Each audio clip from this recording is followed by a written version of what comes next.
Welcome. This channel shares stories inspired by real events, narratives told with respect, memory, and humanity. Because the past has a voice, and we are here to listen.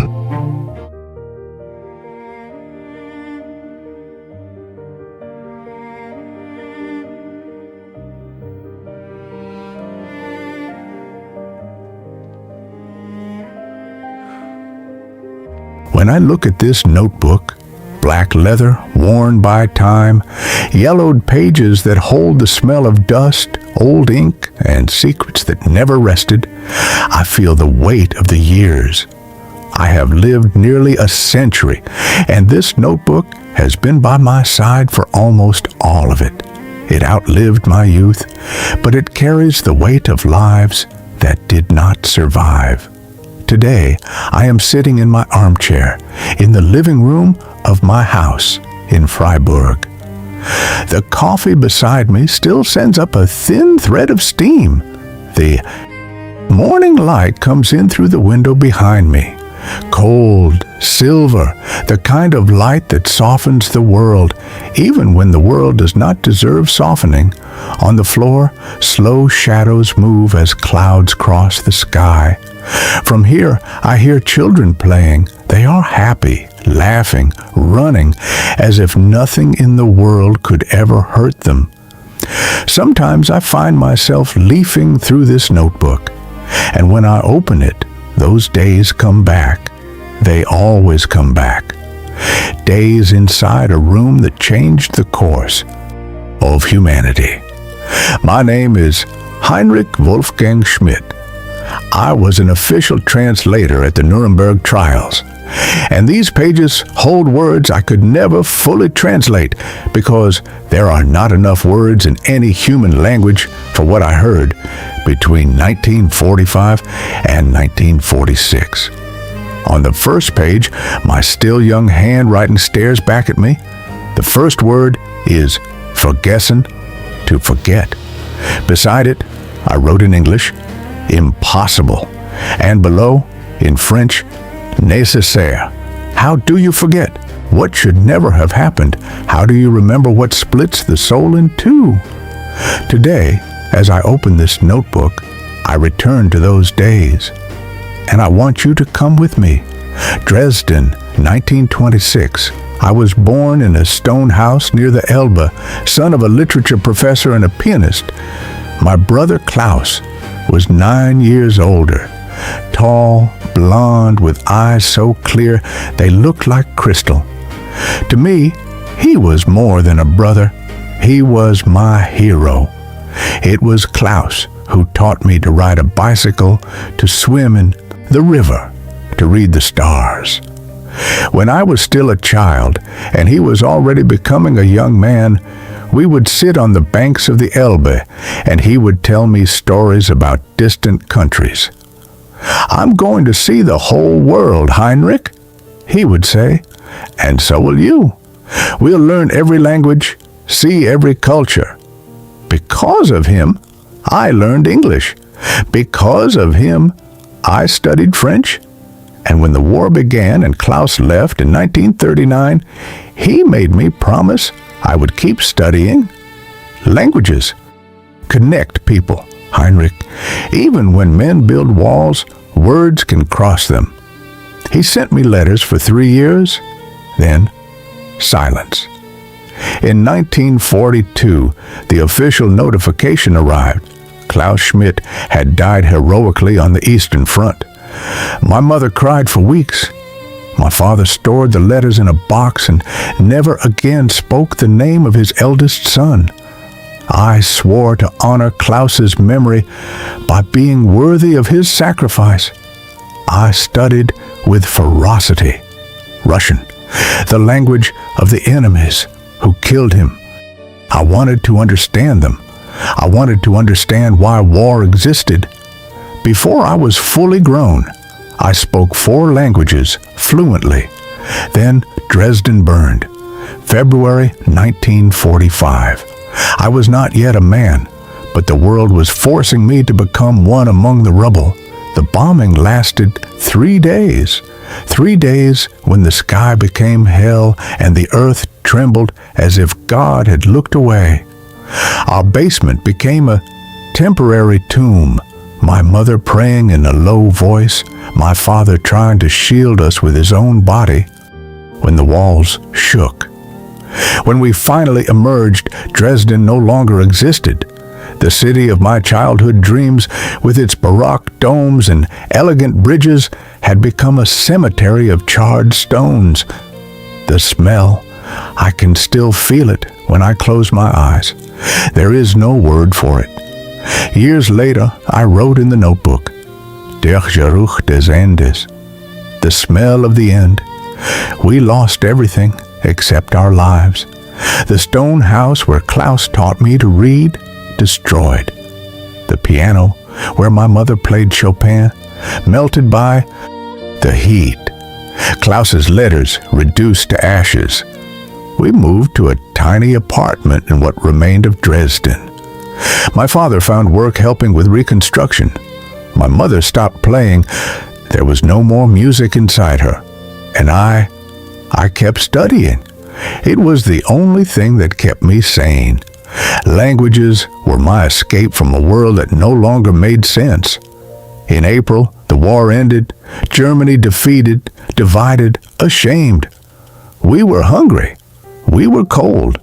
But above all, there was silence. Nobody talked about what had happened. Nobody asked. Nobody wanted to know. Until September of 1945. A British officer knocked on our door. Tall, in an impeccable uniform, he spoke German with a strange but correct accent. He asked for me by name. "How does a young man learn 4 languages?" he asked, watching me with curiosity. "My brother taught me that languages connect people," I replied in perfect English. He smiled, a sad smile. "Then you are exactly the kind of person we need. We need those connections." He told me about Nuremberg. For the first time in history, leaders of a defeated nation would be tried for their crimes, not removed without due process, tried, with lawyers, witnesses, evidence, justice. But, he said, the accused speak German. The judges speak English, French, Russian. We need translators, simultaneous translation, something never attempted on this scale before. It is risky. What you will hear, no one should hear, especially not someone so young. My mother squeezed my hand when he left. "You are too young," she whispered, "too young to carry the weight of the world." To this day, when I close my eyes, I still feel the strength of that grip. There, in that silent moment, the day that would change everything in my life began. I remembered Klaus's words. Languages connect people. All through my childhood, I had believed he was talking about travel, maps, distant horizons. I believed that learning languages was the key to knowing the world, not to witnessing the worst of it. In that moment, I understood that the promise I had made to my brother would take a direction I could never have imagined. Languages truly did connect people, but now they would connect judges and accused, victims and perpetrators, truths and horrors. My father looked out through the broken window at Dresden in ruins. "Klaus died for this nation," he said quietly. "Perhaps Heinrich can help us understand why." I spent 3 days thinking, 3 days leafing through dictionaries, practicing translations, preparing myself. But deep down, I already knew my answer. Klaus had said that languages connect people. If words could help build justice over the ruins of war, then I should use mine. I was summoned for rigorous testing. For 2 days, experienced translators evaluated me. Speed, precision, resilience under stress. I discovered later that of 60 initial candidates, only 20 were approved. I was by far the youngest. Captain Morrison explained that I would enter as a junior assistant, always supervised by senior translators, but that my ability with 4 languages was too rare to waste. "You have a gift," he said, "and these trials need every available gift." I bought this notebook with my last coins at a shop that had miraculously survived the bombings. Black leather, blank pages waiting to be filled. I did not know then what I would write in it. I did not know it would become a record of what cannot be said. In October of 1945, I traveled to Nuremberg. Young, thin, carrying a suitcase with 2 changes of clothes and this notebook. The train journey through destroyed Germany was a silent vigil. Every city we passed had been bombed. Every bridge was broken or temporarily repaired. Every face at the stations wore the same expression: exhaustion, confusion, fear of what would come next. Nuremberg had been the heart of Nazi rallies. Now, it would be the scene of their downfall. There was a poetic justice in that, which I was still too inexperienced to fully grasp. We arrived in early November. The city was full of Allied soldiers, Americans, British, French, Russians.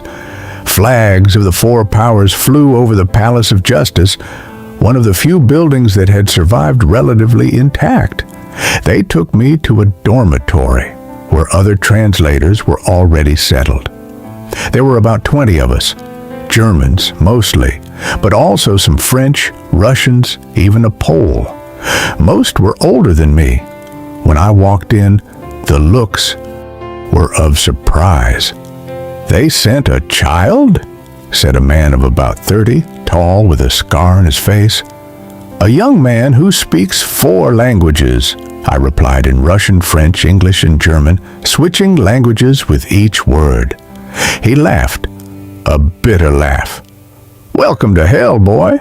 I hope your languages are strong enough for what's coming." His name was Thomas Brenner, a former German soldier who had spent 3 years in a Russian prisoner of war camp. That is why he spoke Russian fluently. "I learned from the guards," he told me later. "When you want to survive, you learn fast." There was also Margot Kessler, a woman with gray eyes that seemed to see through you. She had lost her husband and 2 children in the Hamburg bombings. "I'm here because I need to understand," she told me that first night. "I need to know if they knew, if they understood what they were doing."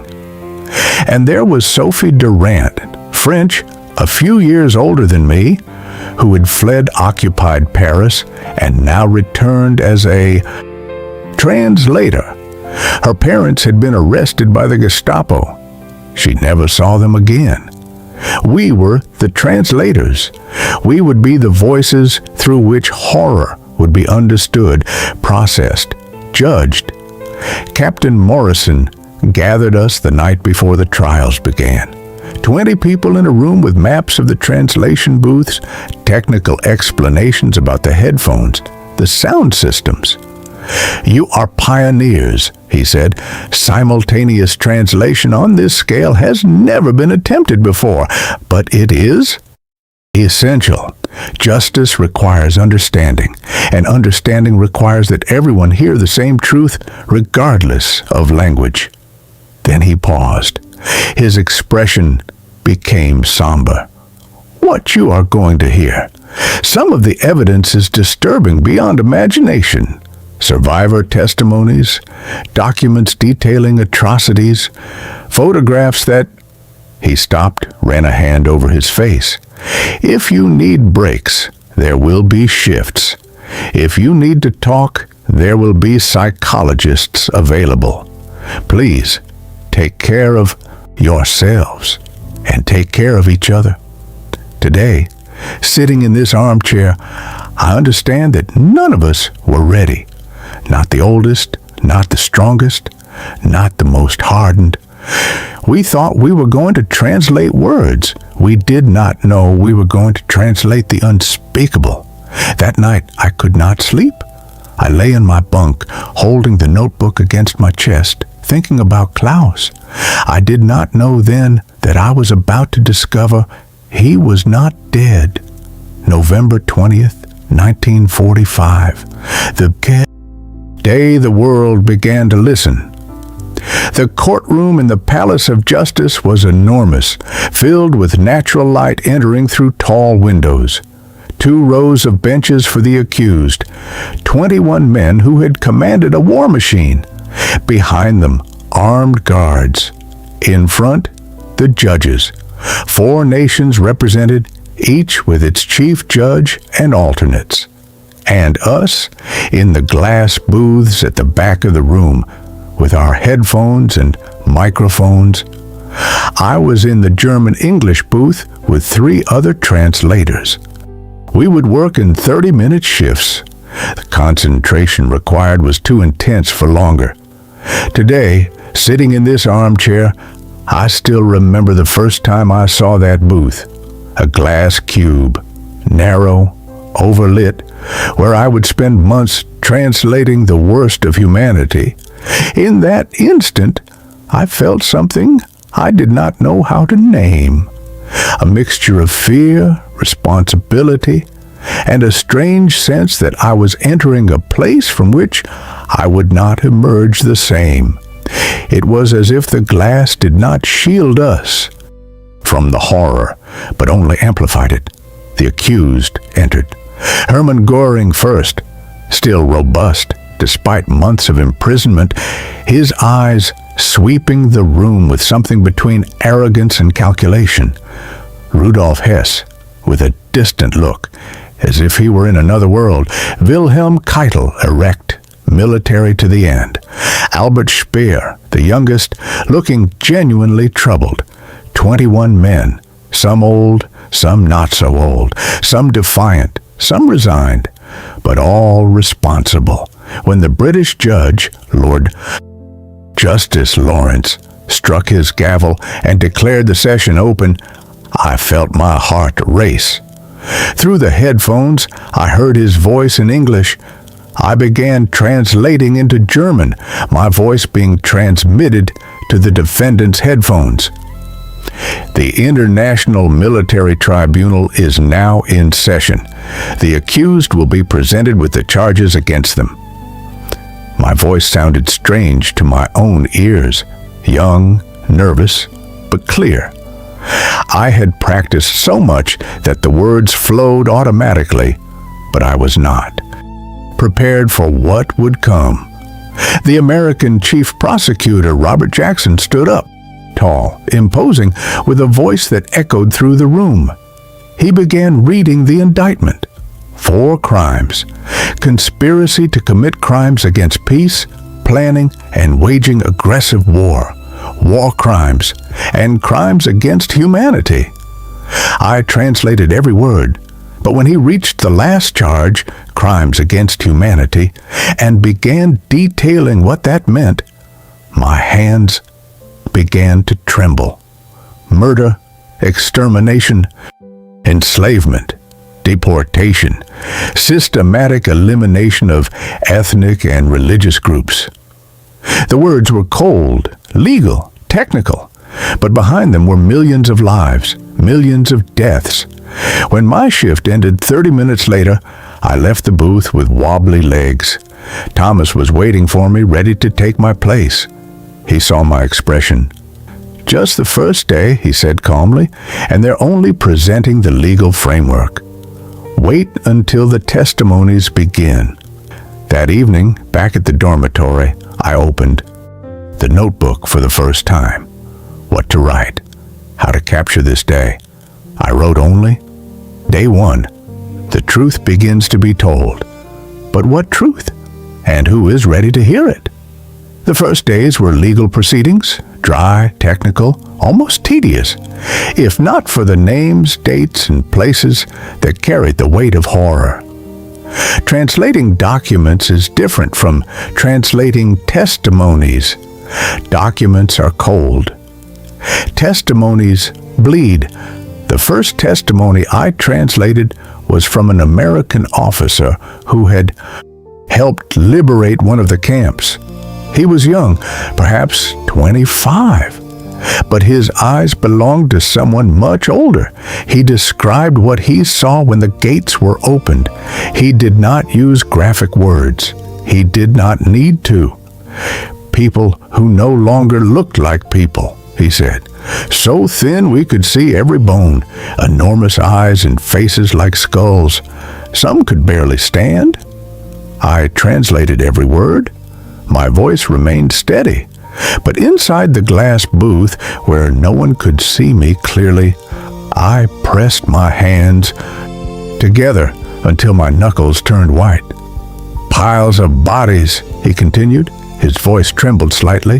They hadn't had time to dispose of them all. Just piles, like firewood. In the room, absolute silence.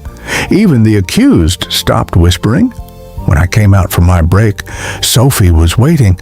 She had translated the testimony into French. Her eyes were red. My parents, she whispered, they were taken to one of those places I always knew, but hearing it like this, I had no words. I just held her hand. That night, I wrote in the notebook, how do you translate the untranslatable? Are there words for this kind of evil? The days turned into weeks. Witnesses followed witnesses. Documents were presented, signed orders, memoranda detailing the logistics of deportations, photographs that would be used as evidence. We developed defense mechanisms. We translators. We had to. Thomas smoked compulsively during breaks. Margot knitted, her hands always in motion, creating something where nothing had existed before, as if that could counterbalance everything being destroyed in the words we translated. Sophie and I grew close. She was only a few years older than me, but sometimes she seemed 100. We walked together through the streets of Nuremberg on the coldest nights when the tribunal adjourned early. Do you have family? She asked me one night. My parents are in Dresden, and I had a brother, Klaus. He died in the war. How did he die? She asked gently. On the Eastern Front, 1942. He was a soldier. She was quiet for a moment. Then she said, Heinrich, have you ever thought that your brother might not have been just a soldier? The war in the East, it wasn't just war. I pushed the thought away immediately. Klaus was good. He taught me about languages, about how they connect people. Good people can do terrible things, Sophie said quietly. I'm learning that here. Some of those men in the dock, they had families, read poetry, loved music, and yet I did not want to hear it. Klaus was my hero. Klaus had died. That was my truth. But the truth, as I would discover, is more complicated than we want it to be. Today, sitting in this armchair, I understand that was the first moment something inside me broke. Not because of what I heard in the courtroom, but because of what I feared I might hear about my own brother. December arrived with snow and increasingly heavy testimonies. The prosecution was building its case methodically, showing not just the crimes, but the system that made them possible, the machinery of destruction. A German economist testified about the planning of the plundering of occupied nations. An SS officer described the logistics of deportations. Each testimony was a piece of a gigantic and terrible puzzle, and I translated. Word by word, sentence by sentence, building understanding over chasms of incomprehension. The accused reacted differently. Göring wrote furious notes to his lawyer, preparing his defense. Speer seemed genuinely shaken by some testimonies. Hess remained in his distant world. Some seemed not even to be paying attention, as if none of this had anything to do with them. "It's the banality," Margot told me one evening. We were in the common room of the dormitory, she knitting, me with my notebook open. "They reduce everything to orders, procedures, numbers. If you dehumanize enough, you don't have to feel." "But how?" I asked. "How can so many people just follow orders like that?" "Fear," said Thomas from across the room. "Obedience, indoctrination. Choose the explanation you prefer. The result is the same." "It's not only that," Sophie said. She was sitting near the window watching the snow fall. "It's also complicity. Everyone knew something. Nobody asked further. It was easier not to know, not to see." That night, I wrote in the notebook, "Mitschuld, complicity," and below, "Who is not guilty? Who can say they would have acted differently?" It was a dangerous question, but at the Nuremberg Trials, all questions were dangerous. Today, sitting in this armchair, I understand that word, Mitschuld, was the first real crack in the perfect image I kept of my brother. Not because I knew anything, but because, for the first time, I understood that no one stood entirely outside the shadow of the war. Not even Klaus. Not even me. In mid-December, they announced that after the new year, survivor testimonies would begin. Until then, we had heard mainly officers, military men, bureaucrats. But soon, we would hear the voices of those who had been the victims. Captain Morrison gathered us again. "Survivor testimonies are different," he said carefully. "They are personal, they are painful. Some of you may have personal connections to what you hear. Please come to me if you need support." I did not fully understand what he meant. How could I? I was just a translator. I was just doing my job. But then came January of 1946, and everything changed. January 5th, the day my life split into before and after. It was my shift in the booth when they announced they would read a list of SS officers being sought for additional trials. Some were already imprisoned, others had fled, others had not yet been located. The French prosecutor began reading names, surnames, given names, ranks, units. I translated automatically. My mind was partly elsewhere, thinking about dinner, about the letter I needed to write to my parents, about anything mundane to shield myself from the constant weight of that place. Then I heard it. Hauptsturmführer Klaus Wilhelm Schmidt, Unit, Einsatzgruppe D, accused of participation in mass executions of civilians in Ukraine and Crimea between 1941 and 1943. Status: detained, awaiting trial. My voice failed. For a second, maybe two. There was only silence on the transmission, a silence that seemed to last a lifetime. The other translators looked at me, confused. Thomas, beside me in the booth, touched my shoulder. "Heinrich, are you all right?" I forced my voice to work again. I repeated the name, Klaus Wilhelm Schmidt. But the translation came out as a hoarse whisper. It could not be. Klaus had died in 1942. We had received official notification. My mother had cried. We had an empty grave in Dresden. But how many Klaus Schmidt existed in Germany? Hundreds, certainly. Thousands. Klaus Wilhelm? Schmidt, my brother's middle name was Wilhelm, like his grandfather, like mine. With trembling hands, I somehow finished my shift. When I left the booth, I went straight to the bathroom and was sick. Cold water on my face. Deep breaths. It had to be a coincidence, but I knew it was not. I sought out Captain Morrison after the session. The list of names that was read today, the files, where are they? He looked at me carefully. Why do you want to know, Heinrich? One of the names. I knew someone with that name. I need to be certain. He hesitated, then nodded. Come with me.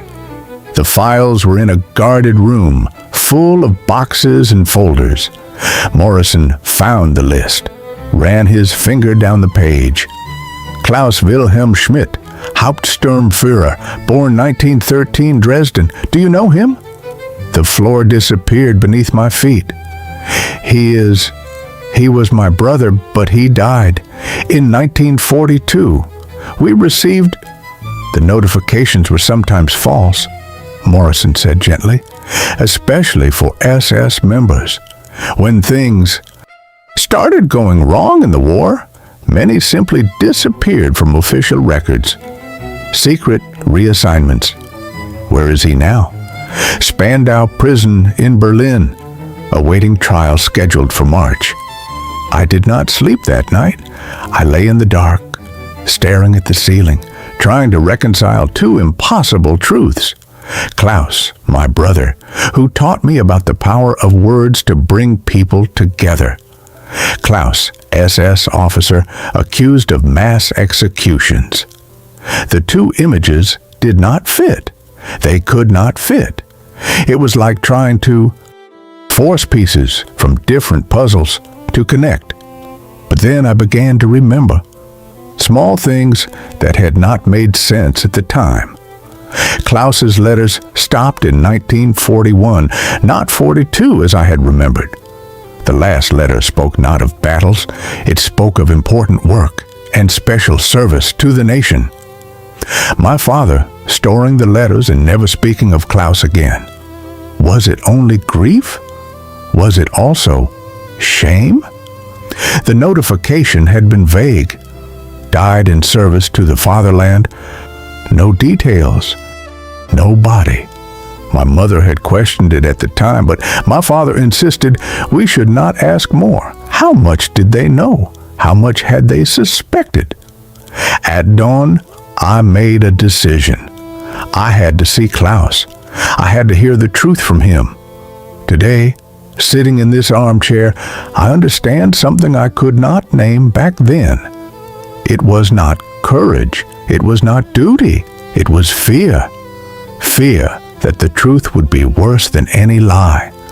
Fear that my brother was alive and was someone I would not recognize. But there was something else too. A childish, stubborn hope that it was all a mistake. The decision to see him was born from that conflict, the desperate desire to save his memory, and the terror of destroying it forever. I sought out Morrison again. Can I visit him, my brother? Heinrich, he said carefully, are you sure what you might discover could be worse than not knowing? I need to hear the truth from him. Please. Morrison arranged everything. 2 days later, I was in a military jeep heading to Berlin. 4 hours of travel through destroyed Germany. Too much time to think. Too much time to be afraid. Spandau Prison was gray and cold. Guards everywhere. Prisoners in individual cells awaiting their fates. Klaus was in a cell on the 3rd floor. When the guard opened the door, I saw a man I recognized and did not recognize at the same time. Still tall, still those clear eyes, but thin, hair cropped close, wearing a prison uniform. When he saw me, his eyes widened. Heinrich, my voice did not work. I just nodded. You've grown, he said, and there were tears in his eyes. My little brother. Silence. An abyss between us, full of questions I was afraid to ask. They said you died, I finally managed to say. I did die, Klaus answered calmly. The Klaus you knew died in 1941 When I enlisted in the Einsatzgruppen, what remained was no longer your brother. Why? It was all I could ask. Klaus sat on the narrow cot in the cell. His eyes did not meet mine. You were too young to understand what was happening. We all were, in a way. They told us we were building a better future. They said it was necessary, that it was war, that the enemy would do worse to us if they had the chance. And you believed them? At first, yes. Or perhaps I wanted to believe. It's easier, Heinrich. Much easier to follow orders, not to question, not to think too deeply about what your actions mean. He looked at his hands. In Ukraine, in 1941, I received orders. Together with my unit, we carried out executions. It doesn't matter how many.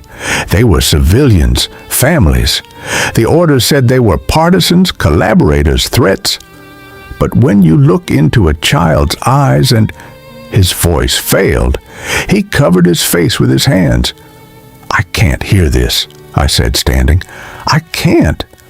You came here for the truth, Klaus said, lowering his hand. His eyes were red. Then hear it. Yes, Heinrich. I did what they accused me of, and worse, things I will not describe to you, because I want at least one piece of your brother to remain unstained in your memory.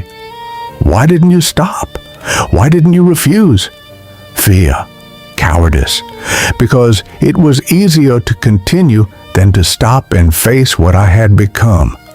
Because if I stopped, I would have to admit it had all been for nothing, that there was no greater purpose, that it was just evil.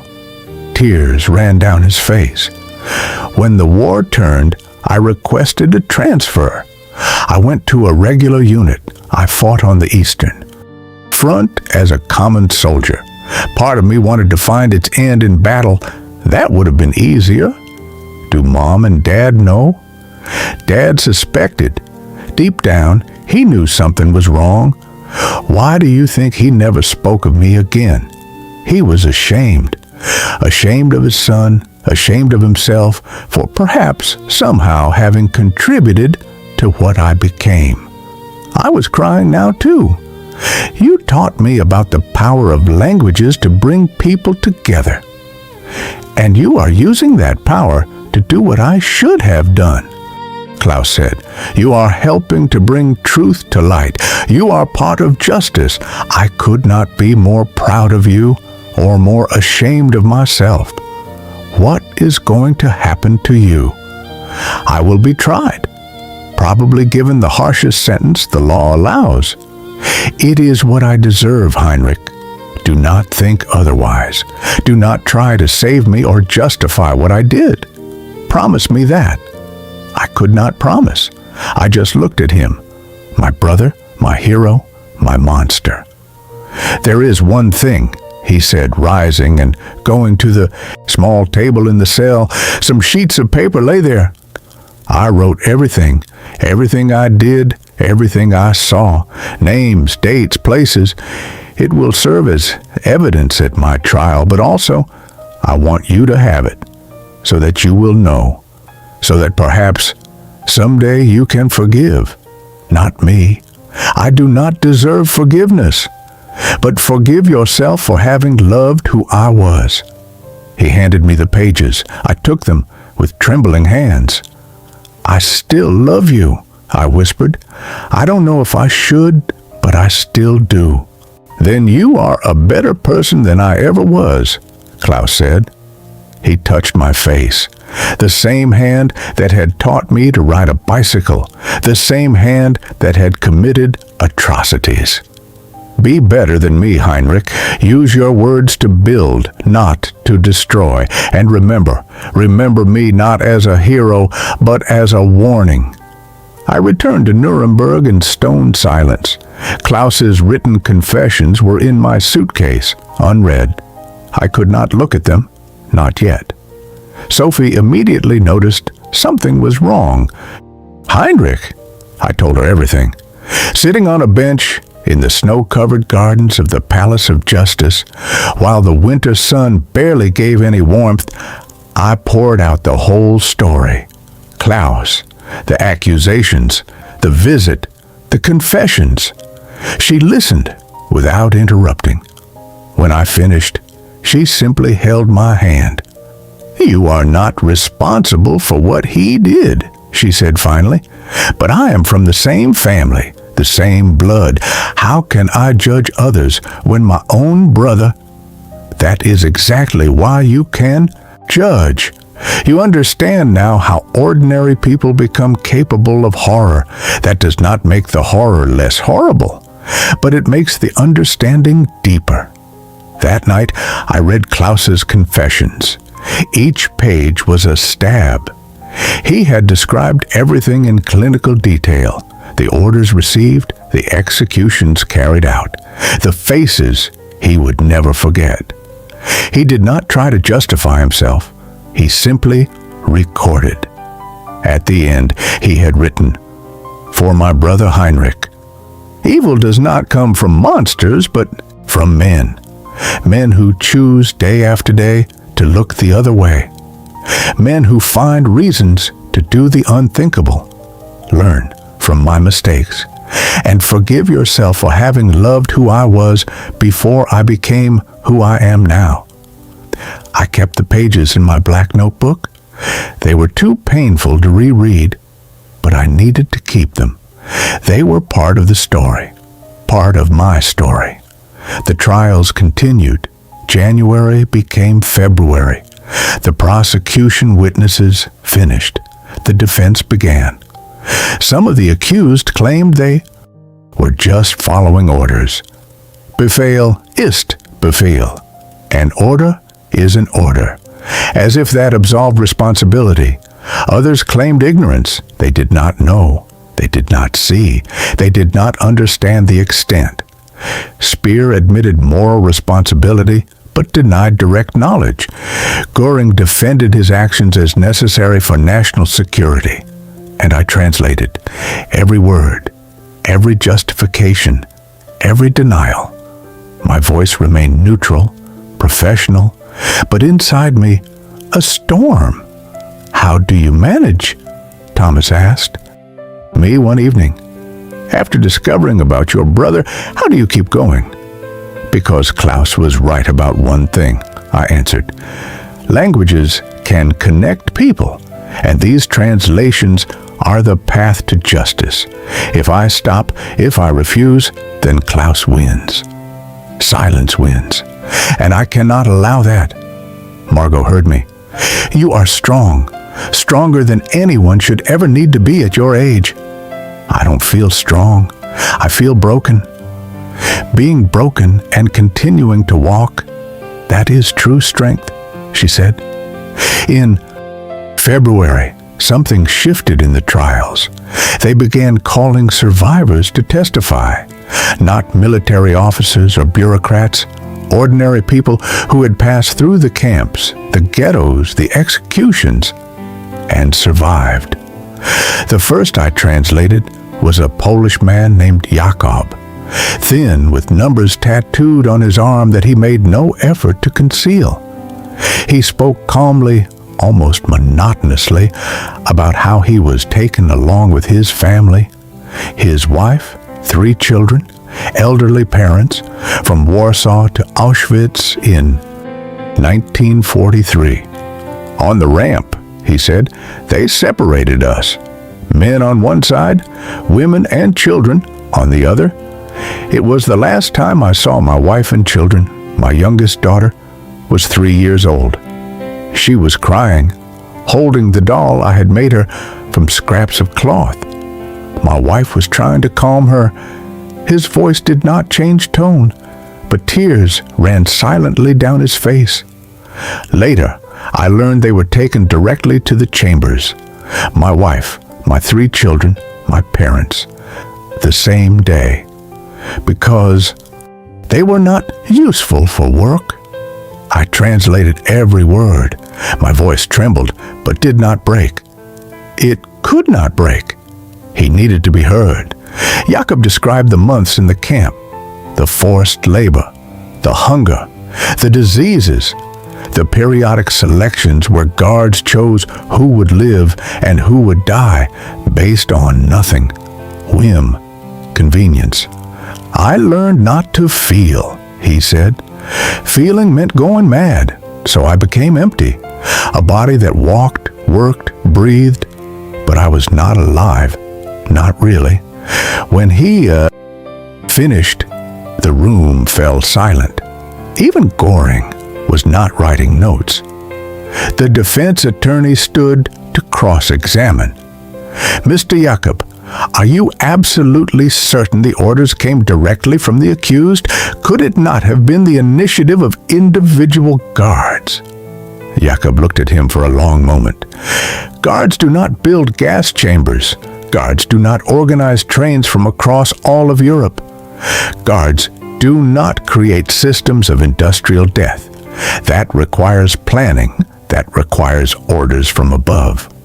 That night, I wrote in the notebook, Zersplitterung, fragmentation, the breaking of a soul into pieces so small they can never be completely reassembled. Other survivors came, a French woman who had lost her entire family, a Dutch boy, only slightly older than me, who had survived hidden in an attic for 3 years, a Russian woman who had been used in medical experiments. Each testimony was a knife, and I had to hold each knife, examine each blade, and pass it forward through translation. Sophie stopped coming to meals. She became thinner, paler. One night, I found her crying in the hallway. "My parents," she said between sobs. With every testimony, I think it might be someone who saw them, someone who knows what happened to them, but nobody knows. Nobody remembers. There were so many, Heinrich, so many that nobody remembers the individuals. I held her while she cried. There were no words. Not in French, not in German, not in any language. March arrived. With it, the separate trial of Klaus and other SS officers in Berlin. I did not testify at the trial. It would be a conflict of interest, they said. But I read the transcripts. I read every word. Klaus did not defend himself. When asked how he pleaded, he said simply, "Guilty to everything." His lawyer tried to argue diminished responsibility, superior orders, psychological pressure, the conditions of war. Klaus interrupted him. "No," he said clearly, "I knew what I was doing. I knew it was wrong, and I chose to do it. Anyway, that is guilt. That is crime. Do not hide me behind excuses." His written confessions were presented as evidence. Witnesses confirmed events he had described. There was no doubt, no ambiguity. The verdict came in mid-March. Guilty of crimes against humanity. Sentenced to the harshest penalty the law allowed. Today, sitting in this armchair, I still feel the weight of that day like a stone in my chest. I did not weep when I read the sentence. I could not. It was as if my body had turned to wood, rigid, motionless, unable to feel everything it needed to feel. And the most terrible thing is that part of me agreed with the verdict, not because I wanted to lose my brother, but because I knew with a cruel clarity that he was right when he said he deserved no excuses, no justifications, no salvation. It is a strange thing, you know, to know that someone you love must be held to account, to know that justice demands something your heart cannot bear, to know that the world needs an answer, and that this answer will destroy what remains of your family. That day, I understood that justice and love do not speak the same language, and I, a translator, could not translate one into the other. I went to visit him one last time. He was calm, almost at peace. "Don't cry for me," he said. "Cry for the victims. Cry for the world that allowed this, but not for me." "I still love you," I said. "I know, and that is a miracle, that someone like you can still find love in their heart after knowing the truth. That gives me hope, not for me, but for the future." Mom and Dad, should I tell them? Klaus thought for a long moment. Tell the truth, all of it. They deserve to know, and they deserve the chance to process, to understand, to perhaps one day forgive themselves for not having seen. "I forgive you?" I said suddenly. The words came before I could stop them. Klaus shook his head. "No, do not forgive me, Heinrich. Remember, understand, but do not forgive. Some acts are beyond forgiveness. They can be understood, contextualized, even explained, but not forgiven. History cannot forgive. It can only teach." Those were my last words with him. Klaus departed on the 28th of March, 1946. I wrote in the notebook, "Sühne, atonement," and beside it, "Unmöglich," impossible. Some debts cannot be paid. Some accounts can never be settled. The main Nuremberg Trials continued until October. Months of testimonies, evidence, legal arguments. Months of translating horror into 4 languages. We translators changed. Thomas stopped making jokes. Margot knitted hundreds of scarves, but was never satisfied with any of them.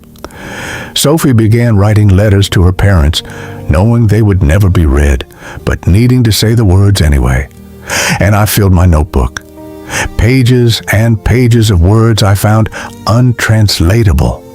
Schuld, guilt, but deeper. Collective guilt, existential guilt, guilt that permeates an entire nation. Shame, not just personal shame, but shame at belonging to the human race after knowing what it is capable of. Trauer, mourning. But how do you mourn when the numbers are so large they lose meaning? 6 million Jews alone, millions more of other victims. How does the human mind comprehend this? In September, the closing arguments began. The prosecutors summarized the case, documents, testimonies, physical evidence, a mountain of proof. The defense argued what it could. Some of the accused expressed remorse. Others remained defiant. Göring used his time to deliver a speech defending his actions as necessary for Germany. When I translated his words, I felt sick. He still did not understand, or chose not to understand. October 1st, 1946.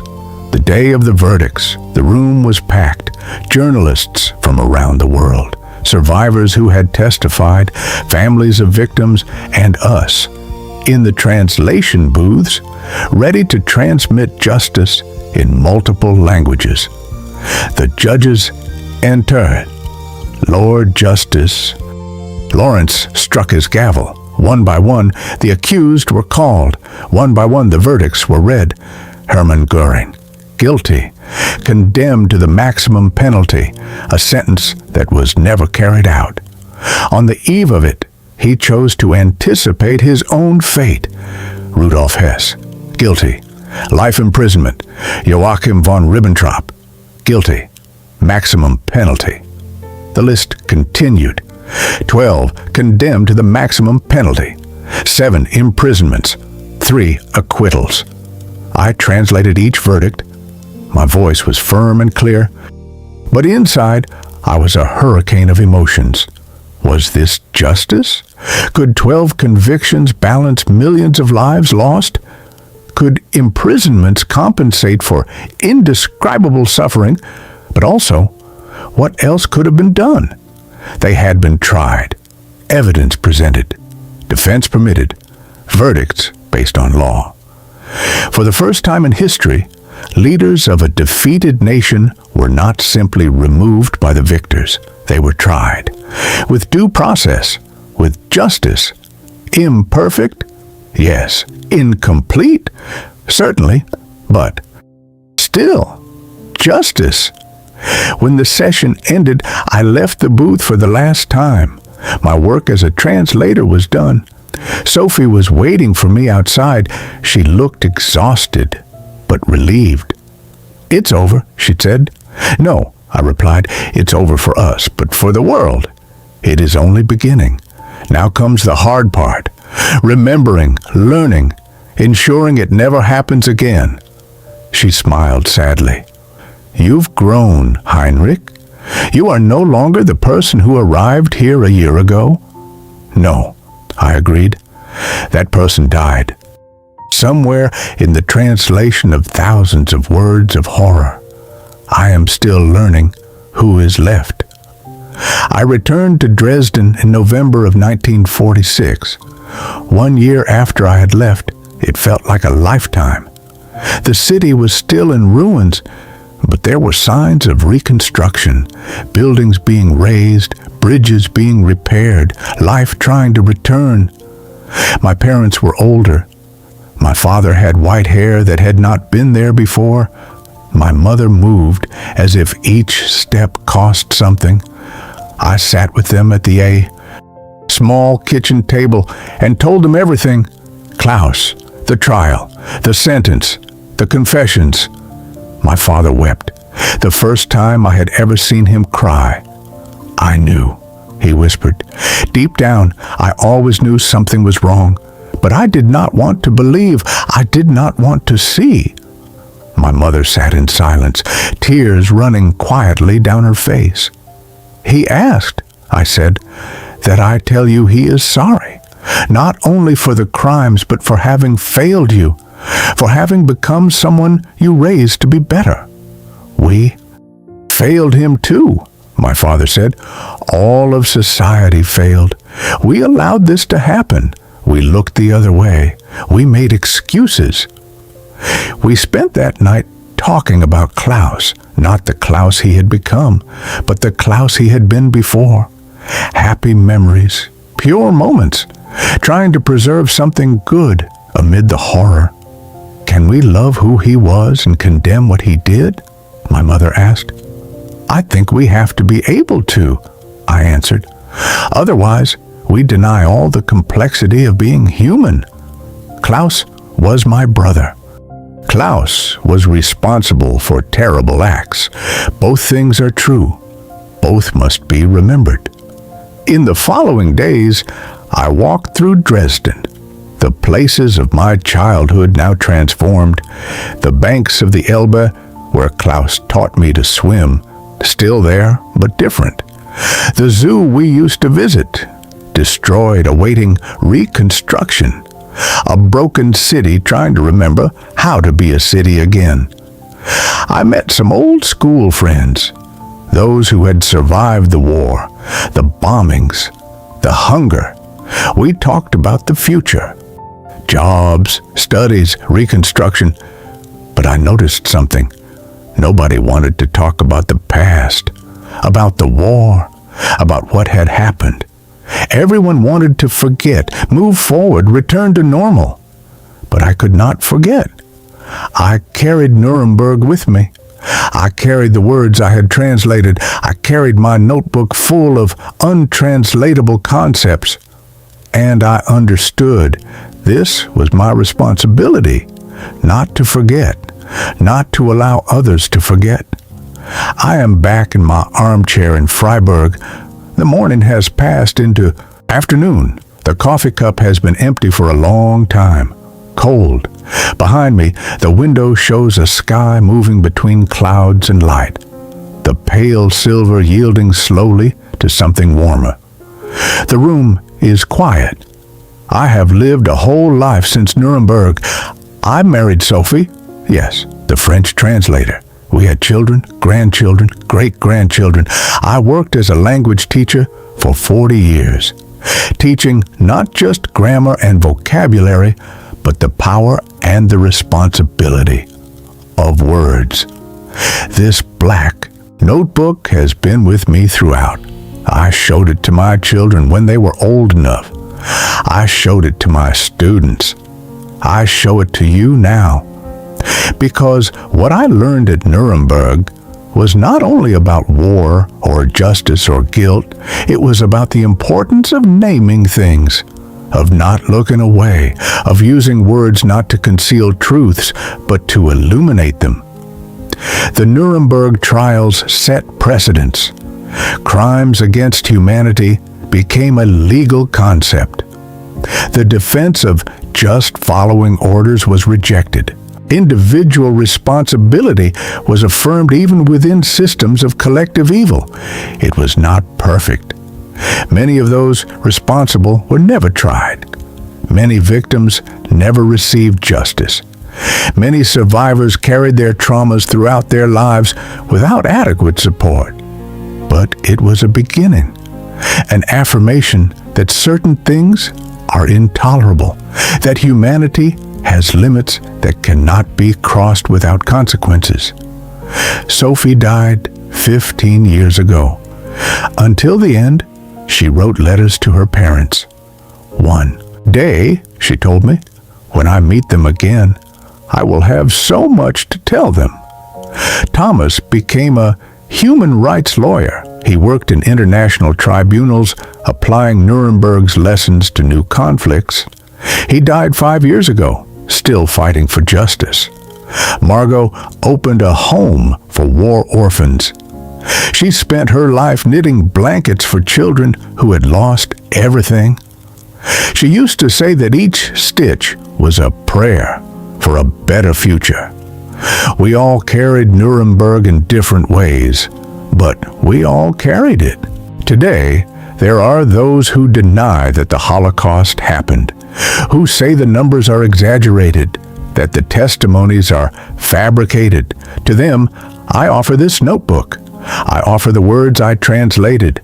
I offer the memory of Klaus, not as an excuse, but as evidence that yes, it happened, and real people made it happen. There are also those who ask, why remember? Why not leave the past in the past? Because the past does not stay in the past. It lives in us. It shapes who we are. And if we do not, remember, if we do not learn, if we do not teach the next generations, it can happen again. Perhaps with different ideologies, different victims, different justifications, but it can happen. I open my notebook to the last page. There is room for one more entry. For years I did not know what to write here, what final word could capture everything. Now I know. I write. Verantwortung. Responsibility. We are all responsible for remembering, for learning, for speaking when we see injustice, for not looking away, for using our words to build understanding, not division. Klaus taught me about the power of languages to bring people together. Nuremberg taught me that some words cannot cross certain abysses, but it also taught me that we have to try, always try, because the alternative is silence, and silence is complicity. My great-grandchildren are coming to visit me tomorrow. They are young, full of life, looking toward an open future. I am going to show them this notebook. I am going to tell them about Klaus, about Sophie, Thomas, and Margot, about the trials where justice was sought amid unimaginable horror. And I am going to tell them, you are responsible now for this story, for this legacy, for ensuring that the world you inherit is better than the one we received. Use your words wisely. Use them to build, not to destroy. I close the black notebook for the last time, hands trembling, not from fear, but from purpose fulfilled. This is my story, the story of a translator at Nuremberg, the story of how words can illuminate the darkest corners of humanity, and how, even in those dark corners, we can choose light. We can always choose light. Heinrich Wolfgang Schmidt is a fictional character, but the story he carries is real. The Nuremberg Trials took place between November 1945 and October 1946. 21 Nazi leaders were judged before the world. For the first time in history, power did not escape justice. Simultaneous translation was used on a large scale for the first time in Nuremberg. Real translators, young men and women, many of them German, sat inside glass booths and translated the unspeakable. Many carried that weight for the rest of their lives. Of the 21 defendants, 12 received the maximum penalty. 7 were sentenced to prison. 3 were acquitted. Hermann Göring did not live to hear his sentence. On the eve of it, he chose to meet his own end. Nuremberg's legacy lives on today. It was there that the legal concept of crimes against humanity was born. It was there that the world said, for the first time, following orders is not an excuse. International courts that exist today, such as the International Criminal Court, were built upon that foundation. If this story touched your heart, the next one will too. In the next video, another voice, another war, another life the world must never forget. The story continues.